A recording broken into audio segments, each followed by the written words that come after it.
Welcome back to the Deep Dive. Our mission here is to take a stack of compelling sources, in this case, really comprehensive comparative analysis. We've got speakers from the UK, the US, and Australia. That's right. And we're going to boil it all down into the absolute essential knowledge you need. Today, we are deep diving into the differences in everyday English vocabulary. And this is a fun one. It is. And trust me, the differences are, well, they're often hilarious, sometimes they're logical, and they're always crucial for avoiding some major miscommunication. They really are. It's like we're crossing these linguistic oceans. Exactly, without even leaving the studio. Without leaving the studio. And for you, the learner, this is all about getting those powerful aha moments that just, clarify why we have this common language, but the word choices can be so radically different. Totally. We're looking for the most surprising, the most essential, and sometimes the most embarrassing differences in just common everyday words. And I think it's important to say right up front, this isn't about accents. It's not really even about grammar. It's purely about the words themselves, the lexicon. We might think of English as this one, single global language. But in reality, it often functions as like 3 distinct dialects when you're just talking about common nouns. It really does. I mean, if the foundation of communication is a shared vocabulary, then we're looking at exactly where that foundation starts to crack. And we're starting immediately with what is, I think, arguably the single most confusing item on any international menu. Oh, for sure. We're calling this the Chips Conundrum. Okay, let's unpack this right away, because the humble potato product is the perfect case study in just how divergent the meanings can be. It really is. So in the United States, if you mention chips, you are universally 100% referring to the thin, cold, prepackaged, But salty. usually salty, crunchy snacks you eat with a sandwich or dip into salsa. They come in a bag. Right, the bagged snack. Now, if you take that exact same thin, cold, bagged item and you cross the Atlantic to the UK, the sources are absolutely clear. Are they? Those are called crisps. I find that shift fascinating because it's so descriptive. Crisp is the texture. It makes perfect sense. It does, and the UK speaker in our source stack actually added this really crucial side note for anyone learning English globally. Oh, yeah. They said that crisps is a notoriously difficult word for non-native speakers to pronounce. I can see that. Yeah, because of that challenging F's sound cluster at the end, CRISPS. It often gets mispronounced as just crisps. Right, which is a totally different thing. So it creates this little linguistic bottleneck right there. It does. But here is the central confusion. In the UK, the word chips isn't for the cold, thin product. It is reserved for the hot potato stick version. So what Americans would call French fries. Exactly, or often just fries. Yeah. So you have the US using chips for the cold thing and the UK using chips for the hot thing. This requires a complete mental inversion for the traveler. It's a total flip. And just when you think you have a handle on that transatlantic divide, we bring in Australia. According to our source material, Australia aligns with the UK on the thin, cold, bagged item. They also call those crisps. Okay, so far so good. But for the hot potato stick version, they often use hot chips. So that Australian clarification is a great indicator of the existing confusion. They feel the need to qualify their chips. Yeah, they have to add an adjective. By calling them hot chips, probably acknowledging that ambiguity, just in case someone assumed they meant the cold bagged version. But fundamentally, they share the British terminology. Right. Chips for the thick, hot product you get with fish or a burger. Exactly. So if we synthesize this, the pattern becomes pretty clear. The UK and Australia are, for the most part, aligned. They use crisps for the cold snack and chips or hot chips for the hot fried one. So the United States is the absolute outlier. Completely. The US has 2 completely different products, bagged chips and French fries, but confusingly only uses the term chips for the cold product, while the hot one needs a completely different word, fries. What's fascinating here is that the U.S., which, as we'll see, often prides itself on this sort of descriptive naming, it completely failed in the potato category. They named the cold snack based on its shape, a chip off the block. I mean, a wood chip, a potato chip. Exactly, but then they had to invent an entirely new term, fries, for the hot version, presumably borrowed from the cooking method, French frying. It's a total communication minefield. Yeah. And it immediately sets the tone for this whole deep dive.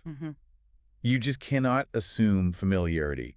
even over something as simple as a potato snack. Absolutely not. Knowing this one difference is essential because asking for chips in a London pub versus a New York deli will get you two radically different culinary experiences. You'll either be delighted or very, very confused. Right. All right, so if the Chips Conundrum didn't already make you hungry and slightly confused, let's move into the domestic kitchen and talk about baked goods. Because this transition, which involves sweet versus savory baked goods, contains another one of those critical cross-cultural errors that can lead to, well, genuine disappointment. Absolutely. The divide here is fundamental. It's cookies versus biscuits. For our American listeners, it's simple. Sweet baked goods, especially the thick, chewy ones, most famously the chocolate chip cookie, are universally known as cookies. Right, no question. But in the UK and Australia, the default sweet baked good you might have with your tea or coffee, that's called a biscuit. The sources confirm that they would really only use the term cookie specifically to refer to that thicker American-style chocolate chip variety. It's an Americanism that's been absorbed to describe a specific product type. Right, like a subcategory. Exactly. Right. While biscuit remains the main category for most sweet, often thinner, baked treats. But here is the critical warning that you, the learner, must internalize to avoid that disappointment we mentioned. This is the big one. It is. If you, as a global traveler, ask for a biscuit in the United States, you will receive something completely different from a sweet-baked treat. What are you getting at? The U.S. speaker in our sources confirmed that a U.S. biscuit is a savory, kind of fluffy type piece of bread. That is an immense functional difference. We're not talking about a subtle flavor shift. We're talking about two products in entirely separate culinary categories. Worlds apart. One is a dessert item for sweetness. The other is a savory bread product, meant to be served with butter or jam, or famously in the southern U.S., smothered in gravy. Right, with fried chicken. It speaks volumes about the historical culinary paths these countries took. The American biscuit, which is maybe related to a scone in texture, I can see that. it became intrinsically linked to savory comfort breakfast foods. It's purely contextual. You simply would not ask for a biscuit with your coffee in a U.S. cafe unless you meant the U.K. variety, which they would almost certainly call a cookie anyway. So the punchline is simple, but honestly, it's necessary for survival. If you fancy something sweet with your coffee in America, do not ask for a biscuit. Please don't. You will get a savory bread product, and the ensuing cultural confusion will ruin your morning.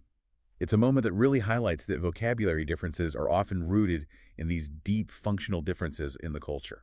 Following that trail of food, let's move from baked goods to general snack naming conventions, specifically confectionery. Okay. The divergence continues here, but with some delightful regional flavor. Right, so the U.S. keeps it pretty straightforward. The category is candy. Simple enough. And we know the U.K. defaults to sweets, or, sweeties if they're talking to children. But Australia, again, offers a term that just stands out. They use lollies. I loved the reaction in the sources to that term. One of the speakers just exclaimed, "Lollies, that is so cute." And it is. It just carries that light, informal Australian sensibility. It does. But what's really important here is the internal distinction within the UK.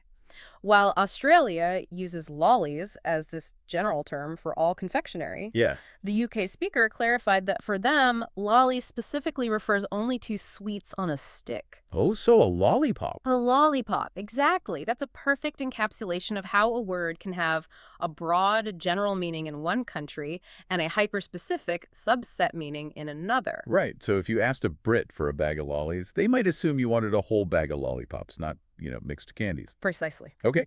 Moving from treats to produce, we encounter the great vegetable debate. The names for those bell-shaped items that add color and crunch to salads and stir-fries. The U.S. term is bell peppers. Which I think is a highly descriptive name. It references the literal bell shape of the vegetable. Makes sense. It does. But Australian speakers refer to them using a term that feels much more, academic. What is it? Capsicums. So red capsicums, green capsicums, yellow capsicums. In the UK? They keep it simple and generic, calling them just plain old peppers. The discussion in the source material around capsicum was really insightful. The UK speaker had this strong reaction. They were joking, capsicum, this isn't Latin, this is English. Right.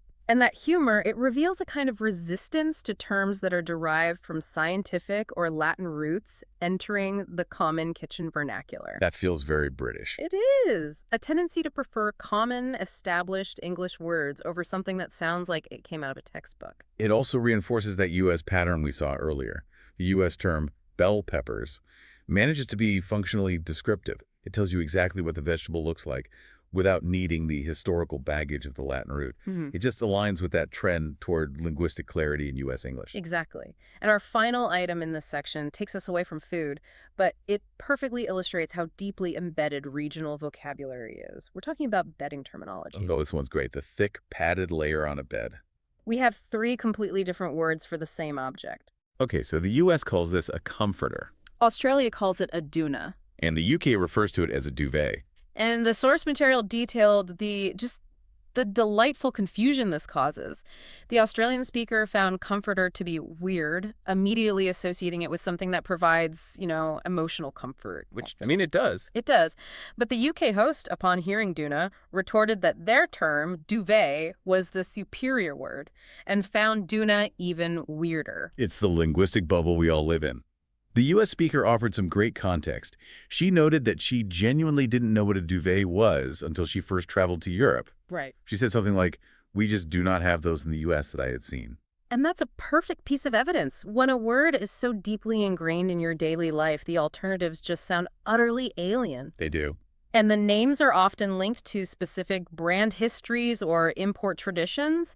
The term duvet is, of course, French. And doona is actually a registered trademark name that became so genericized in Australia, it just displaced all the other terms. So whether you're trying to buy new linen abroad or simply talking about making the bed, knowing that simple piece of cloth has 3 major names, comforter, doona, duvet, is essential. It reveals that language isn't just regional, it's often tied to commercial history. Absolutely. We transition now from the domestic comfort of the kitchen and the bedroom into the realm of personal appearance, fashion, and footwear. This section is where the linguistic differences can turn into genuine cultural trip hazards, because the conflicts here are potentially the most striking and, frankly, the most embarrassing. Indeed. We can start above the shoulders with hair terminology, focusing on the haircut that hangs over the forehead. Okay, so in the U.S., this is called bangs. It's a pretty active term. Maybe it suggests the idea of the hair being cut sharply or bang right across the face. In the UK, it is called a fringe, and Australia aligns strongly with the UK here, preferring fringe. Although the Australian speaker did concede that bangs is probably becoming more popular, especially colloquially. Driven by U.S. media, I'm guessing? Almost certainly. The relentless march of U.S. media influence. The anecdote shared by the UK host was really revealing. They said they were genuinely confused when first hearing the word bangs in American movies. Right. If you didn't grow up with that terminology, the visual connection just isn't intuitive. For the U.S. speaker, on the other hand, the idea of having a fringe sounds like something delicate or ornamental. Yeah, not a haircut. Right, not a defined haircut. It underscores how our terminology solidifies so early. A fringe to a British person is a simple, common haircut. To an American, it might suggest a decorative border on a piece of clothing. Totally different worlds. Okay, moving on to the beach. We encounter enormous variability in swimwear terms. The garment designed for swimming, especially the one-piece version, it demonstrates the sheer complexity of regional vocabulary. The U.S. tends to be clear. Swimsuit, bathing suit, or one piece. The U.K. terms mirror this function. Swimming costume, which can be shortened colloquially to cosy, or one piece. But the real complexity arises in Australia, which is a nation defined by its coastlines. They reported just extreme regional variation. Like what? They used togs, a term common in Melbourne but often confusing elsewhere. They also use swimmers, cozies, costumes, or bathers. Wow. That's 5 major common terms for the same object. So when we see that level of fragmentation, it raises a profound question. Why does the language splinter so much in a place like Australia? Right. Part of it is probably geographic decentralization. When populations are spread out and separated by these vast distances, local terms can become entrenched before any kind of national homogenization can occur. That makes sense. Contrast that with the relative linguistic uniformity of, say, the eastern U.S. seaboard. Exactly. I was just genuinely surprised that one country could produce so many different ways of saying swimming costume. If you're traveling through Australia, You might need to try 4 or 5 different words before you find one that resonates with the local vernacular. It's incredible. Next, let's look at footwear and weather gear. This comparison offers an excellent case study on the difference between American descriptive language and British traditional naming. We're talking about the waterproof boots designed for wet, muddy conditions. So the U.S., following its pattern of clarity, uses these incredibly simple and functional names. Rain boots. Makes sense. The U.S. speaker noted that American English prefers clear, straightforward names for items like this, asking, what's it for? It's for the rain. Therefore, it is a rain boot. That functionality contrasts sharply with the UK, which uses the traditional shortened term, wellies. Short for welly boots. Right, which is itself a traditional name, likely derived from the Duke of Wellington, who popularized a specific type of boot centuries ago. And Australia again splits the difference, using gumboots, though the speaker did note that this might be an old-fashioned term, potentially giving way to the imported wellies. So if we zoom out, the American tendency toward descriptive naming, boots for the rain, it reflects a modern, simplified linguistic approach. It prioritizes function over tradition. Whereas the British preference for wellies or even gumboots is rooted in history, in tradition, or specific cultural origins, it requires an insider's knowledge to understand. Exactly. Okay, now we arrive at one of the deepest conflicts in the English language. The underwear-outerwear conflict. Oh, this is the big one. This is about what you wear on your legs. It isn't a skirt or shorts. In the U.S., the outer leg garments are pants. The U.S. speaker conceded that you might hear trousers, but primarily from an older generation or in, very formal contexts. But the UK is absolutely definitive. These are trousers. In the UK, the word pants refers exclusively and unambiguously to underpants. Your underwear. Yes, the undergarment. This is a high-stakes vocabulary difference. Oh, yeah. Imagine the conversation. A U.S. traveler proudly states they just bought some new pants. A UK listener assumes they are talking about their intimate apparel. It creates a very awkward picture. Very awkward. And the source material provided this genuine moment of revelation from the UK host, which illustrates the logic behind the confusion. Oh, was it? The UK host, arguing for trousers, suddenly had this, existential realization that the word underpants means they go under your pants. Oh, wow. So they realized the Americans might actually be right. That simple moment of reflection implies that the U.S. usage is, technically correct or at least logically consistent within its own system. The garment on your legs are pants, and the garment beneath them are underpants. Right. The UK host even joked about trying to coin the term under trousers, but concluded, doesn't work, does it? We're stuck with the confusion. We certainly are. The simple truth is, if you tell a British person you need to change your pants because you spilled coffee on them, they're going to be incredibly concerned about your choice of public attire. This moment of discovery, that underpants implies an overgarment, is key to understanding the linguistic split here. Which leads us directly to perhaps the most shocking and potentially embarrassing vocabulary difference of the entire stack. I think so. Because it deals with an item of clothing we share a name for. The flip-flop, or in Australia, the thong. The casual, open-toed summer shoe. In the U.S. and UK, these are unequivocally flip-flops. Unquestionably. In Australia, they are thongs. And the Australian speaker had to be very explicit about this, emphasizing they are plural, and we're talking about the shoes on our feet. An important clarification. Because in the U.S. and UK, as we detailed in the source analysis, a thong is explicitly and almost universally known as a specific type of minimal underwear. Right, often compared to a G-string. This is a guaranteed cultural miscommunication. It's the highest possible risk word we've encountered. Absolutely. It creates the perfect scenario for you to remember. The UK host delivered the ultimate summary, quote, "If the Australian speaker said to me, 'Can I borrow some thongs?' I would probably lend her some, but I'd be a bit concerned about the context." The context of borrowing casual footwear versus intimate apparel creates this enormous, immediate, and awkward cultural gap over one four-letter word. Remember that scenario. It's the perfect memory hook for this deep dive. It really is. Now that we've navigated the potential embarrassments of the clothing section, it's time to step outside and navigate the world itself. How we talk about travel, vehicles, and geographical features is another area just rife with linguistic trip hazards. We begin with roadside paths, the concrete or paved area specifically designated for pedestrians walking alongside a road. Okay, so the U.S. term is sidewalk. Australia calls it a footpath. And the UK, they use pavement. Now, the specific point demands a bit of nuance. The UK speaker pointed out a critical distinction within UK English itself. While they would never say sidewalk, they do use the word footpath. Oh, okay. However, footpath in the UK is used for walking path elsewhere, like paths through fields or woods, for instance, not necessarily adjacent to a road. Pavement is the specific term used when that path is beside the road. That nuance is crucial for you, the learner.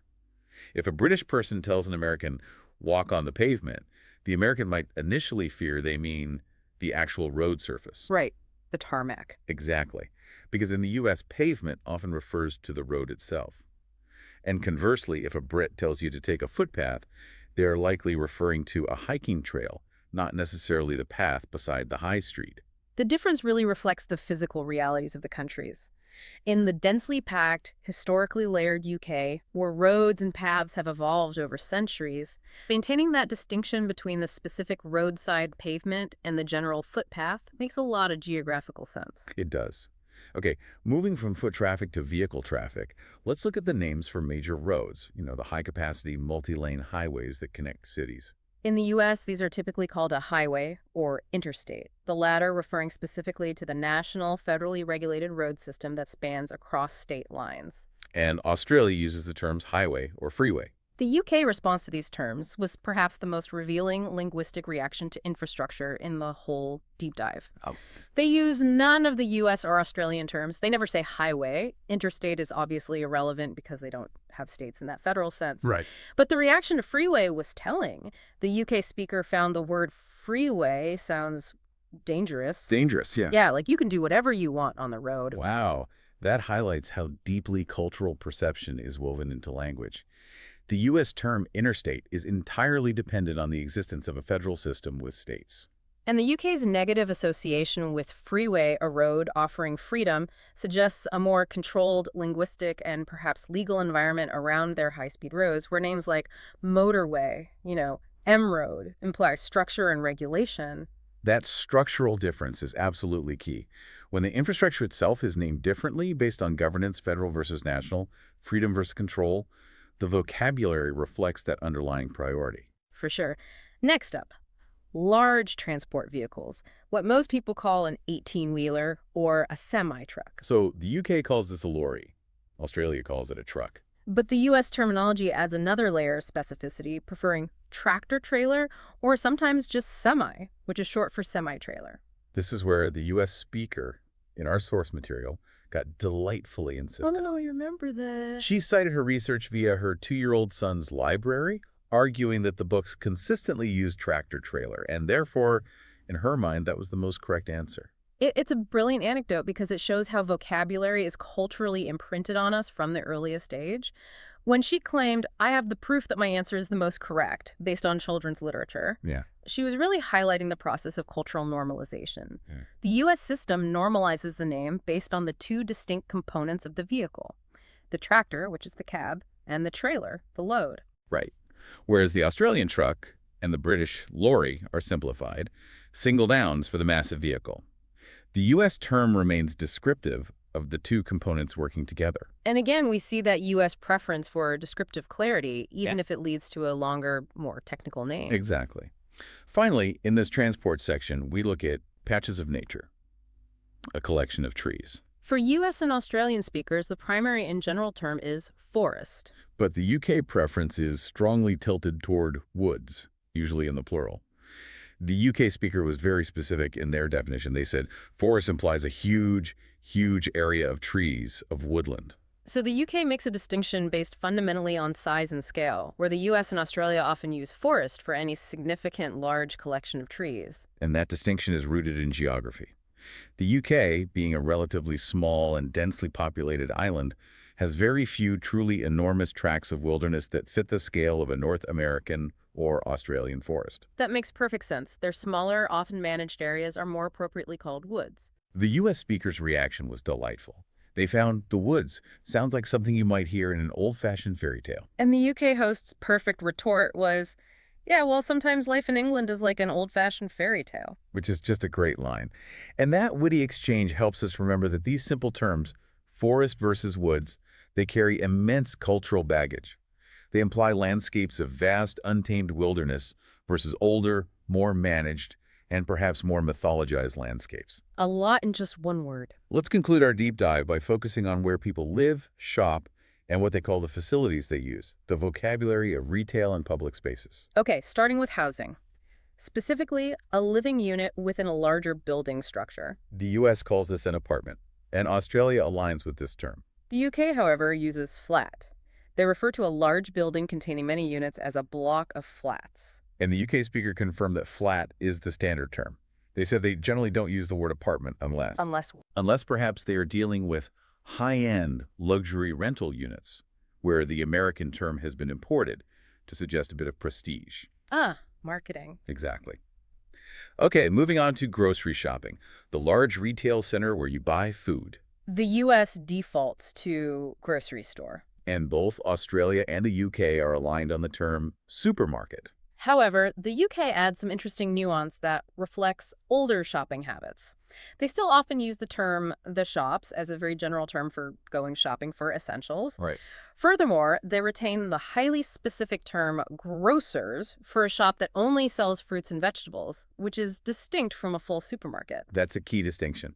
The U.S. tendency is to lump all food purchasing under the generalized grocery store or supermarket umbrella, while the UK retains a vocabulary that speaks to a time when shopping was done at specialized vendors. The grocers, the butchers, the bakers. Exactly. The Australian speaker also contributed a couple of related terms. They use trolley for what Americans call a shopping cart, and they use aisle for the passage between shelves, which is common everywhere, but it just highlights the differences in even the most mundane retail vocabulary. Here's where it gets really interesting, diving into alcohol retail. This comparison requires some cultural context about government control and social attitudes toward alcohol. It really does.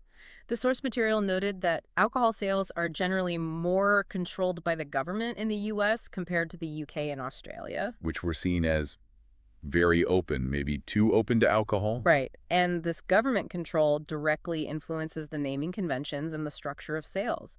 In the U.S., depending on the state, due to federal prohibition history, you often find an ABC store. And that stands for Alcohol Beverage Controlled. It's run directly by the state or government itself. Now, Australia, known for its highly informal language, calls this a bottle shop, which is often shortened in colloquial conversation to the truly Australian term, the bottle-o. The attempt to analyze and pronounce bottle-o in the source material was fantastic. The UK host tried to pronounce it in a standard British accent and found it would sound so stupid. I can imagine. And they concluded that the pronunciation only really works when you pronounce your T's as duh, which is common in the Australian accent. It's a perfect example of a phonetic collision. The sharp, often glottal British T's sound resists that casual, fast assimilation required for the Aussie bottle sound. The word isn't just vocabulary, it's sound and identity. For sure. And you contrast those terms with the official UK legal term for this type of establishment, where you buy alcohol to take away and drink elsewhere. And that is the off-license. Which is a purely bureaucratic, functional name. It refers to the license they hold to sell the product for consumption off the premises. So again, we see that pattern, U.S. descriptive naming, ABC controlled, versus UK bureaucratic naming, off-license. Exactly. Finally, let's tackle the ultimate public space confusion. Where do you go when you need to use the facilities? The terms for the room containing a toilet. Let's establish the baseline first. If the room contains a bathtub, all three cultures generally agree it is a bathroom. Okay, that's our common ground. The deep confusion arises in public settings where a bath is absent. In the U.S., the preferred euphemistic term for a public facility is restroom. They would use bathroom primarily for a private facility, but asking for the toilet in the U.S. will likely result in you being politely directed to the bathroom or restroom. Why is that? The word toilet is often considered too crude for polite public conversation. But the UK is far more direct. They use toilet in public settings and would never use the word restroom. They might use bathroom if a bath is present, but their default request is always, where's the toilet? And Australia, again, provides a kind of hybrid, often settling on bathroom even for public facilities, thereby aligning with the U.S. tendency toward euphemism, though perhaps less formally than restroom. This euphemism gap is fascinating.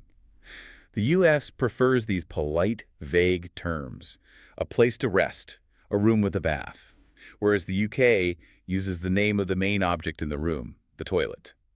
as the noun for the whole room in a public context. It speaks to a subtle difference in cultural comfort levels with directness. And we have to highlight the beloved UK slang word, the loo. Of course. The UK host mentioned asking for the loo while on a business trip to the States and finding people utterly confused because the term has absolutely zero currency outside of the UK and parts of the Commonwealth. It's a complete blank stare. It is. And this final item exemplifies how deep the divide runs. 3 different terms, restroom, toilet, bathroom, and a regional slang term, loo, for the exact same function, all stemming from different cultural priorities regarding politeness, directness, and formality. It's a perfect summary of the whole issue. Wow. We have completed a massive deep dive through 1 shared language and 3 dramatically different vocabularies, covering everything from confectionery to transport and the most intimate parts of our wardrobe. The value for you, the learner, here lies not just in cataloging differences, but in understanding the patterns.